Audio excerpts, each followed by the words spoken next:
Jackie Hill Perry queria sair do seu estilo de vida como lésbica, mas também sabia que não conseguiria fazer isso sozinha. Parecia uma missão impossível tentar não gostar de mulheres, tentar não me envolver nesses relacionamentos, tentar não explodir de raiva, tentar não assistir pornografia. Tipo, como você para de fazer essas coisas quando obviamente não consegue? Por isso é que eu precisava do Espírito Santo.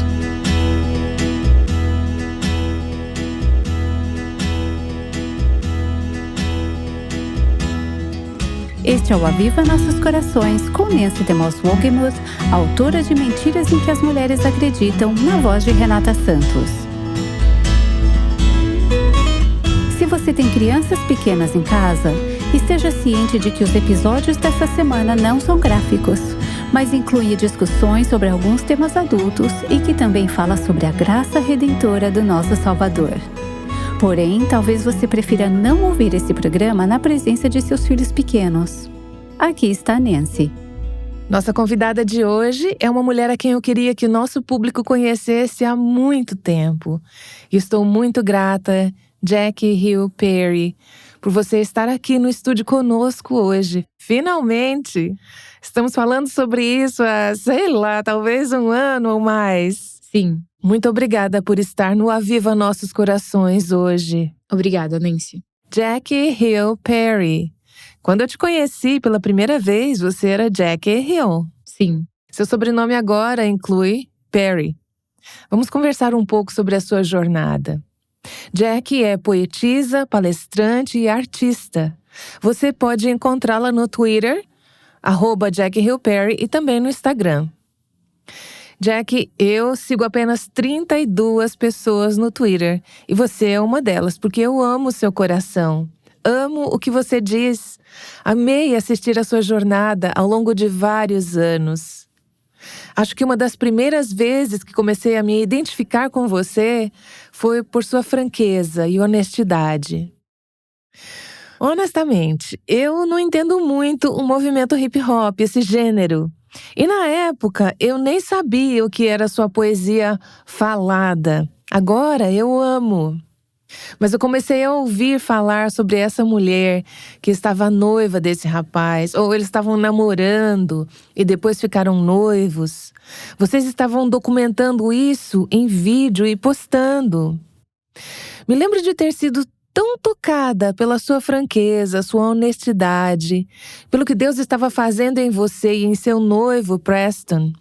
E, na verdade, nós nos conectamos através do Twitter. Sim. Tenho apreciado muito a sua amizade e estou tão agradecida por poder compartilhar a sua história com as nossas ouvintes. Vamos passar por várias épocas da sua trajetória e ver a graça transformadora e o poder de Deus e do Evangelho em sua vida. Nosso ministério é sobre isso. Você e eu provavelmente não poderíamos vir de origens mais diferentes em muitos aspectos. E foi por isso que amei ouvir como o Evangelho está vivo e ativo em sua vida. Sim. Então, vamos começar com a sua infância. Você cresceu em um lar onde as coisas não seguiam o ideal de Deus. Conta pra gente o que te vem à mente quando você pensa em família e em sua primeira infância. Quais são algumas das imagens, das palavras que te vêm à mente? Família. Mas não a família como Deus pretendia.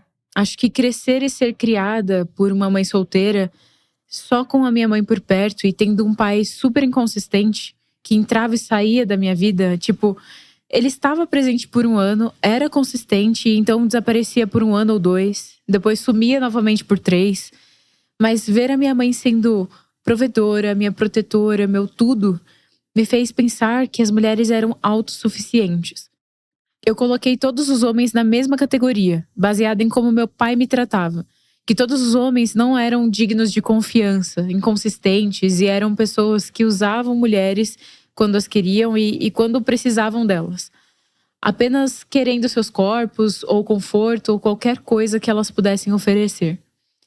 Não era uma vida saudável, mas, na verdade, eu nem tinha ciência disso. Era a vida que eu conhecia. Eu não tinha amigos que tinham pai. Ninguém tinha pai, todo mundo só tinha mãe, só isso. Então a sua visão do que significava ser um homem, do que significava ser uma mulher, foram moldadas por essas experiências da infância. Sim. E como você processava isso em seu coração tão jovem? Acho que pensei que os homens não eram capazes de sentir, de certa forma. Me sentia como uma menininha, com quem o pai não se importava. Era como se os homens tivessem o poder de fazer qualquer coisa que quisessem e nada os afetava, mas eles afetavam os outros. Então acho que, além da confusão de gênero que eu tinha em minha mente, pensando que eu deveria ser um menino, eu pensava, cara, os homens têm o poder de fazer coisas que as mulheres não têm. Vamos voltar um pouquinho. Confusão de gênero. Sim. Com que idade você se identificou? É claro, eu tenho certeza que você nem conhecia esse termo. Mas você disse que pensava que deveria ter sido um menino ou queria ter sido um menino. Como foi isso? Para a escola primeiro, segundo ano do ensino fundamental 1. Você poderia descrever esses pensamentos? Eu sentia que não gostava de ser menina. Eu não queria usar vestidos e eu não queria brincar com bonecas. Quando eu ia ao banheiro, eu usava o banheiro como eu pensava que os homens usavam. Lembro de tomar banho e minha mãe me dar a toalha e eu enrolava a toalha em volta da minha cintura em vez de no peito, porque eu pensava, é assim que os homens fazem, eles enrolam a toalha desse jeito. Lembro de beber refrigerante root beer como eu via os homens beberem cerveja, imitando a masculinidade. E isso foi bem antes do ser trans ser um assunto aberto ao popular. Provavelmente foi em 1994. Não era moda naquela época e acho que pra mim isso foi graça divina, porque eu não fui exposta à ideia de que o que eu estava sentindo era normal, como acontece com as crianças hoje em dia. E isso me intriga porque sua visão dos homens, vinda de seu pai, não era lá muito positiva. Verdade. Então por que você acha que queria ser um menino? Acho que é o pecado. Mas também acho que o pecado se manifestou em os homens têm capacidade de fazer o que querem e não serem afetados por isso em comparação às mulheres. Eu presumi que as mulheres eram fracas e vulneráveis à dor de maneiras que os homens não pareciam ser. Honestamente, eu só comecei a desconstruir essa ideologia sobre os homens quando eu me casei. Quando eu vi que meu marido era um ser emocional, mas isso se manifestou de maneiras diferentes. Foi tipo, os homens também têm sentimentos. Então acho que eu sentia essa dor, me sentia ferida pelos homens em minha vida e em meu coração. Parecia que para escapar ou me colocar de um jeito em que eu não sentisse dor, eu precisava ser quem estava no poder. Eu achava que os homens eram os que tinham poder sobre as mulheres. Então, quando criança, você tinha esse desejo de ser um menino. Como você demonstrava isso? Acho que naquelas pequenas maneiras como eu agia, mas era algo que eu nunca assumi.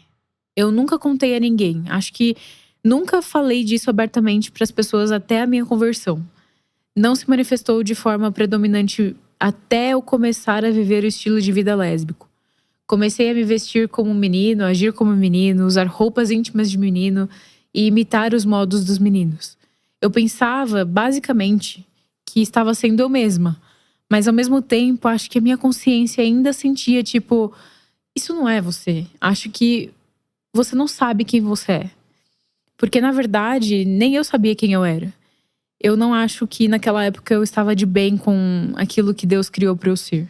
Ok, deixa eu voltar um pouquinho. Você tinha uma tia… Sim. Que te levava à igreja? Sim, minha mãe trabalhava em um restaurante de fast food e ela trabalhava todos os domingos. Então, quando ela trabalhava, eu ficava com a minha tia, que era a cunhada dela. Ela era cristã, então íamos à igreja todos os domingos. Era como se eu fosse criada no cristianismo, sem que ele estivesse de fato na minha casa. Eu ouvi falar da morte de Jesus.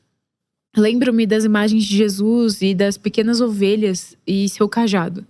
Mas o que mais me vem à memória é ter ouvido muito sobre Jesus. Então, mesmo no meio da minha confusão, eu tinha essa consciência de Deus de formas que eu acho que as crianças ao meu redor não tinham. Eu lia, e eu sou leitora, então, ainda criança, minha mãe me rodeava de livros. Eu lia livros sobre Jesus sendo judeu e o que isso significava, ou sobre ser nascida de novo. Eu li toda a série do Deixados para Trás e isso foi com 6, 7, 8, 9 anos. Eu lia muita literatura cristã, era curioso para mim, essa ideia de Deus como criador, nós como sua criação e o que isso significava para mim. E ainda, internamente, você lutava com o que estava acontecendo, que não era apenas o desejo de ser um menino, ou pensar que você se identificava mais com isso, mas você também mencionou sua atração pelo mesmo sexo durante esses anos. Sim. Você falou sobre isso com alguém? Não. Mas o que estava acontecendo dentro da cabeça e do coração da Jack? Não me lembro quando começou. Eu sei que foi antes do 3º ano do Ensino Fundamental 1, quando eu comecei a perceber que eu gostava tanto de meninas quanto de meninos. Lembro-me de estar no parquinho da escola e eu e algumas meninas fazíamos umas coisas. Eu não entendia de onde vinha isso. Acho que em conversas como essas, muitas vezes alguém pode dizer: fui abusada e não tive pai, e então isso aconteceu. Eu fui abusada e eu não tive pai. Mas não acho que essas foram as principais formas pelas quais a atração pelo mesmo sexo se desenvolveu. Acho que foi o pecado mesmo. Entende o que eu estou dizendo? Acho que essas coisas ampliaram o que já estavam lá. Mas desde muito jovem eu senti que gostava de meninas e eu não sabia o que fazer com isso. Eu sabia que era errado. Antes de ler a Bíblia, eu sentia que isso era algo para se esconder. Eu jamais poderia me abrir com pessoas sobre isso. Então, especialmente quando eu ia à igreja e eu via que essas pessoas iriam parar no inferno, porque foi assim que foi comunicado, era tipo: eu vou ficar quietinha sobre tudo isso porque vai dar ruim. Mas eu não sabia o que fazer com isso. Na moral, eu não sabia. Eu estava super confusa. Então a sua consciência estava dizendo: isso está errado. Sim. E outra parte de você estava dizendo: faça isso, tá tudo bem. Sim. Curiosamente, se você tivesse essa experiência de infância nos dias de hoje, provavelmente teria sido… Provavelmente eu teria começado mais cedo do que comecei. Porque acho que eu não tinha um nome pra isso. Nem tinha uma ideia de como minha suposta gaysice deveria parecer. Eu realmente não entendia nada sobre relacionamentos lésbicos até começar a assistir a MTV. E eu lembro de ver na MTV um casal de lésbicas. Eu devia estar no ensino médio nessa época. E foi tipo: é assim que eu sou, entendi.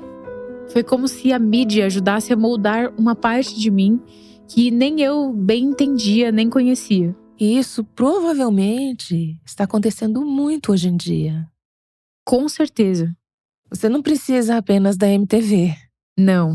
Basta ligar o noticiário e você pode obter ajuda com isso. Sim, ou o Google. Jack, você foi abusada quando criança? Sim. Isso era algo que acontecia continuamente? Aconteceu 2 vezes na casa de um amigo da minha família. Ele não era adulto. Eu devia ter uns 6 anos. Ele devia ter uns 12 ou 13 anos. É claro que ele sabia que não devia estar fazendo aquilo, mas eu não sabia que aquilo era abuso. Eu só achava que estava fazendo o que ele me mandava fazer. Eu não reconheci o que aconteceu comigo, que era errado e prejudicial, até mais tarde na vida, quando assisti um programa da Oprah. Uma garota estava descrevendo o que aconteceu com ela e ela usou o termo molestar. E eu desabei. Eu pensei: isso aconteceu comigo. Eu era uma criança muito sexualizada e eu não entendi o porquê. E pra mim era tipo: eu fui exposta a algo que eu não deveria ter sido exposta muito cedo. Você mistura abuso, ausência de pai, ser criada por mãe solteira, pornografia, confusão de gênero. E você tem o quê? Eu era o caos em pessoa. Como você se envolveu com pornografia? TV a cabo. Eu tinha TV a cabo no meu quarto e nas casas das pessoas eu ia lá e elas tinham cabo. Eu sabia em que canal sintonizar e em que horário seria exibido. Eu assistia o tempo todo quando eu estava fora de casa. Você tinha alguma amiga no ensino médio que você sabia que era gay? Quando você começou a ter uma categoria para isso? No ensino médio, as pessoas eram muito mais abertas sobre a sua sexualidade. Havia meninas que eram gays, mas não era moda naquela época. Foi provavelmente há mais de 20 anos. Não era tão aceitável ser gay. Mas a parte engraçada é que quando eu comecei a explorar a gaysice ou o lesbianismo, isso veio por meio de alguém que eu conheci no ensino médio que era gay. Ela veio pra cima de mim. Eu já tinha amizade com ela. Então foi alguém que eu conhecia e que me apresentou a esse universo e me fez querer ir atrás. Porque eu nunca teria me metido nisso sozinha. Acho que eu precisava ser convidada. E esse primeiro convite veio quando? No ensino médio, eu estava no último ano, eu tinha 17 anos.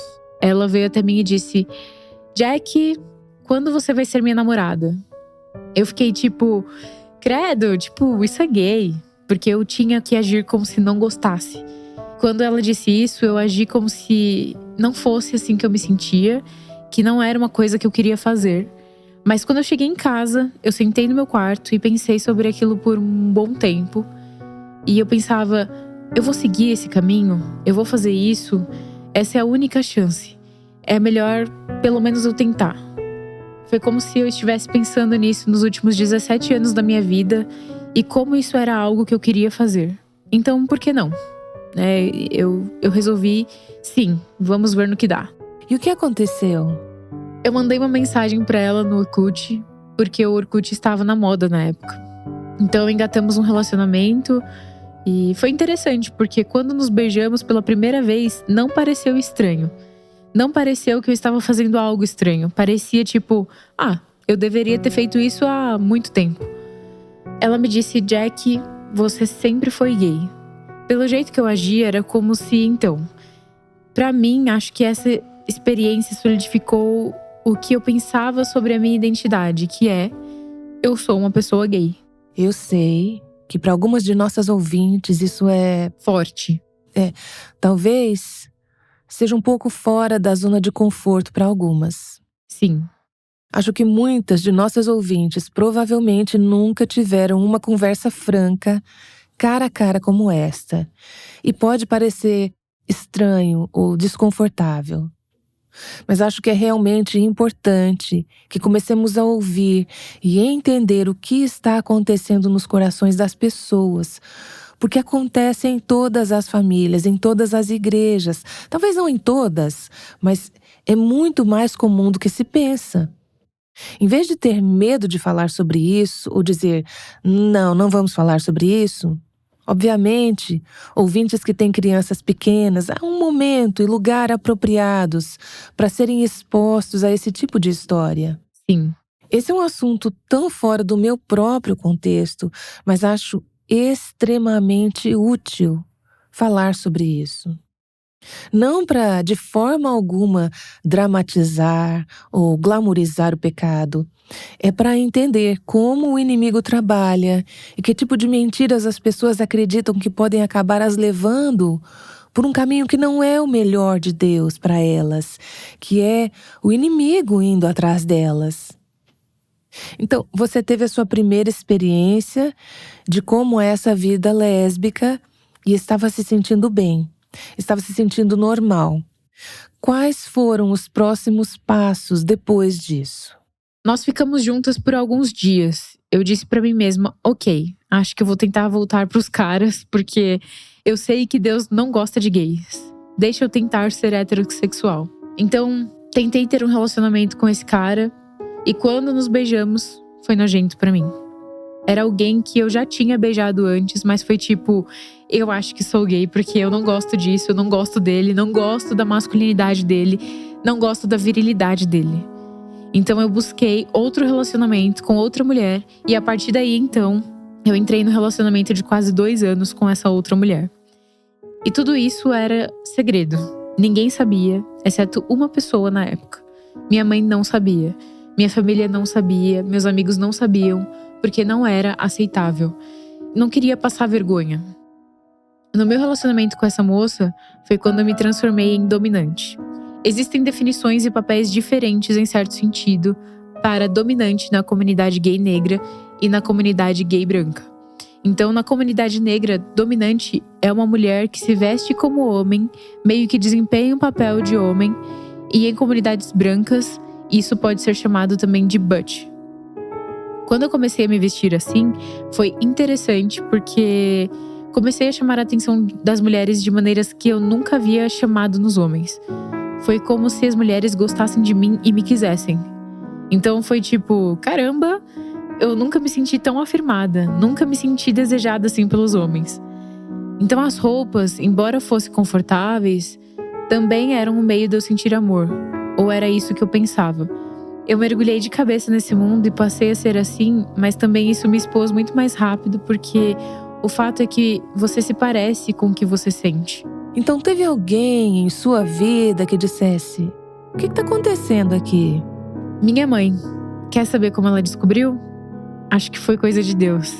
Estávamos no carro. Sua mãe, que não tinha um relacionamento com Cristo? Sim, estávamos no carro. Ela estava ouvindo rádio e naquele programa estavam pedindo para as mães contarem sobre como descobriram que suas filhas eram gays. E quais eram os sinais, e todos os sinais eram eu. Eu estava sentada no carro pensando, por que estão falando sobre isso justo quando eu estou no carro? E ela olhou para mim e disse, é você? E eu disse sim, e chorei porque eu me senti assustada por ela saber sobre aquela parte de mim. Nosso relacionamento mudou de várias maneiras. Ela começou a me tratar como… as amigas que eu tinha, ela não as via mais como amigas. Eram em potencial todas as mulheres com quem eu estava envolvida. Mas ao mesmo tempo em que eu estava saindo do armário como lésbica, eu também estava me tornando mais rebelde. Eu estava fumando maconha, roubando, sendo presa, todo esse tipo de coisa. Então nosso relacionamento estava em crise há um bom tempo. Você conhecia alguma mulher cristã que você respeitasse, que você admirasse, ou que estava ministrando em sua vida de alguma forma? Ou era apenas um mundo totalmente diferente para você? Não, nesse período eu não fui evangelizada. Não tive qualquer comunicação com cristãos. Uma ocasião que eu lembro que tocou meu coração foi quando eu estava num evento e a minha amiga Taylor estava contando seu testemunho sobre o que Deus fez na vida dela. Ela começou a chorar e se emocionar sobre como Deus é bom, como ela o ama e como ele é bom e misericordioso e fiel. Eu lembro que achei tão estranho alguém chorar por Deus. Foi como, quem é esse Deus para você ter tanta emoção sobre ele? Eu via Deus como tipo um chefe sobre as pessoas e isso significava parar de ouvir certas músicas, começar a usar vestidos longos e ir à igreja o tempo todo. Mas o relacionamento dela com ele parecia tão autêntico e tão bom que me convenceu do meu pecado. Me convenceu de que, claramente, eu não olho para Deus da mesma maneira que ela olha. Mas ela era a única cristã com quem eu provavelmente interagia com certa frequência. Que lembrete maravilhoso de que, mesmo estando tão distante do Senhor, Ele ainda está vivo. Muitas vezes Ele está plantando sementes em suas vidas que talvez desconhecemos. Você pode ter um filho ou uma filha que está longe do Senhor, mas você não sabe quem Deus pode estar trazendo à vida dele ou dela para criar algum tipo de apetite ou fome pelo Senhor. Então, Jack, você continuou nesse estilo de vida lésbico. Você estava gostando? Eu me diverti, se é que eu posso chamar assim. Eu gostava das mulheres, eu gostava do que sentia que elas me traziam, porque quando eu penso na minha infância, meu pai não estava na minha vida, mas minha mãe estava. Então eu gostava das pessoas que se comunicavam comigo do mesmo jeito que minha mãe fazia. Eu gostava da parte de cuidar, eu gostava da preocupação. Parecia que quando eu tinha relacionamento com homens, tudo sempre girava em torno do sexo. Era como se todos só me quisessem pelo meu corpo. Mas quando eu estava com mulheres, parecia que elas só me queriam como pessoa. Quem eu era, minha mente, meu intelecto, meu humor, apenas eu. Mesmo eu não sendo quem eu era realmente ao me comportar como um homem. Então esse aspecto eu gostava. Mas no meio de tudo isso, eu nunca tive paz. Nunca tive paz. Minha consciência nunca me permitia ficar bem com o que eu fazia, a ponto de sempre dizer para as minhas namoradas: você sabe que Deus não está feliz com isso, né? Elas diziam: como assim? Eu dizia: Deus não gosta disso. ele não está bem com isso. Então elas perguntavam: e por que você é gay então? Eu respondia: eu vou ser salva quando eu tiver 27 anos. Eu costumava dizer que eu seria salva quando eu tivesse 27 anos ou quando a grande tribulação acontecesse. Acho que Deus não permitiu que minha consciência se endurecesse. É nítido que ele realmente me perseguiu por muito tempo. Quais foram algumas evidências de que ele estava te perseguindo? Acho que a consciência de que meu pecado não era ok. Mesmo que eu estivesse cercada de pessoas que estavam tentando justificar isso com a Bíblia. Para mim, estava claro na palavra que isso não era correto perante Deus. Quais tipos de pessoas estavam tentando justificar isso com as Escrituras? Minhas amigas gays diziam que nasceram gays, que os cristãos interpretam as Escrituras de forma errada. Tipo assim, eu sentia que estavam mentindo. Era como, acho que você está tentando usar as Escrituras para se sentir melhor consigo mesma. Era como se eu soubesse que não estava tudo bem com Deus. Eu sabia que iria para o inferno se morresse. Eu estava convencida disso. Eu simplesmente não sabia como não agir conforme a minha natureza. Como é que você para de fazer isso? Eu tentei parar de pecar várias vezes e nunca deu certo. Eu recitei a oração do pecador, eu li livros, nada parecia funcionar. Então eu sentia, não consigo viver uma vida cristã. Porque eu não sabia como o cristianismo era uma obra sobrenatural do Espírito Santo de Deus por meio da graça. Eu não entendia e não tinha ideia disso. Eu pensava que os cristãos eram pessoas que só paravam de fazer coisas ruins. E quando eu tentei parar de fazer coisas ruins, não deu certo. Então eu achei que era melhor eu só continuar pecando. Então não era como se o que você estava fazendo fosse ruim e errado também tinha um aspecto natural, normal? Sim, é impossível parar. Parecia uma missão impossível tentar não gostar de mulheres, tentar não me envolver nesses relacionamentos, tentar não explodir de raiva, tentar não assistir pornografia. Tipo, como você para de fazer essas coisas quando obviamente não consegue? Por isso é que eu precisava do Espírito Santo. E aí você disse que o Senhor estava te perseguindo. Sim. Ele obviamente estava de olho em você o tempo todo. Sim. Como você se tornou consciente disso? Minhas convicções começaram a aumentar uns 6 meses antes da minha conversão. Parecia que não era tão fácil agir como se elas não existissem. Ainda me lembro de fazer coisas com meninas e eu sentia um conflito interno. Mas eu sentia essa consciência de Deus e sentia como se Ele estivesse falando ao meu coração. Minha amiga Taylor, aquela que eu mencionei sobre o testemunho dela com o Senhor, lembro-me dela escrevendo para mim na minha caixa de entrada do Facebook. Ela disse: Jack, você é linda. Eu não ouvia que era bonita daquela maneira feminina há anos. Então alguém usar um atributo feminino a meu respeito mexeu muito comigo. Eu liguei para minha prima Kisha e disse: Kisha, sinto que Deus está me chamando, mas eu não quero nada com Ele. Eu não quero ser cristã, eu não quero parar de ir aos clubes, eu não quero parar de beber, eu não quero parar de fazer o que eu estou fazendo, mas sinto que não consigo me livrar desse Deus. E ela disse: você sabe de uma coisa? Deus te ama e Ele vai te salvar, mas antes Ele vai te mostrar que você precisa dele. E na boa, eu não sabia o que ela queria dizer com isso. Eu achava que fosse tipo papo de crente. Mas Ele fez exatamente o que ela falou. Pouco tempo depois, meu pai morreu.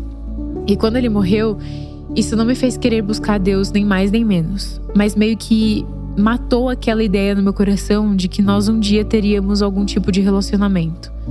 Quando ele morreu, foi quando eu comecei a me envolver com todo tipo de coisa louca. Eu disse a uma das minhas amigas: será que Deus me quer tanto assim? Eu tive uma conversa enquanto estava fumando maconha com alguém. E eu disse: sinto como se Deus... será que realmente está tentando me fazer precisar dele? Porque eu simplesmente não entendo. Isso culminou em outubro de 2008, quando finalmente entreguei minha vida a Jesus. Jackie Hill Perry tem uma história incrível sobre o encontro da liberdade, da plenitude e da abundância em Cristo.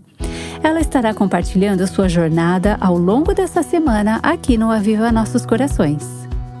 Talvez você conheça alguém que esteja lutando com algumas das mesmas questões ou dúvidas que Jackie esteve. Você pode indicar esse programa a qualquer pessoa que precise ouvi-lo, visitando www.avivanossoscoracóis.com. Lá você pode compartilhar o áudio ou a transcrição deste podcast.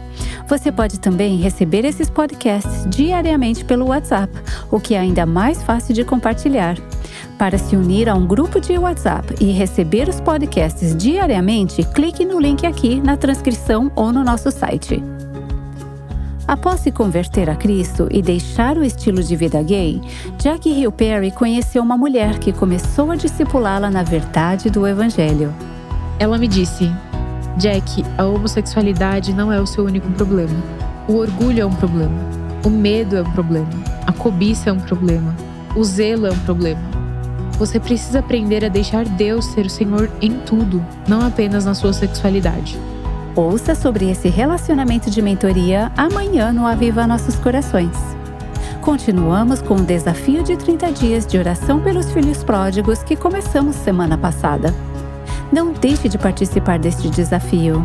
Clique no link no final dessa transcrição para ingressar no grupo do WhatsApp do Aviva Nossos Corações e receber um conteúdo guiado para te inspirar a orar por essa pessoa. O Aviva Nossos Corações é o ministério em língua portuguesa do Revival Hearts, com Nancy DeMoss Wolgemuth, chamando as mulheres à liberdade, à plenitude e à abundância em Cristo.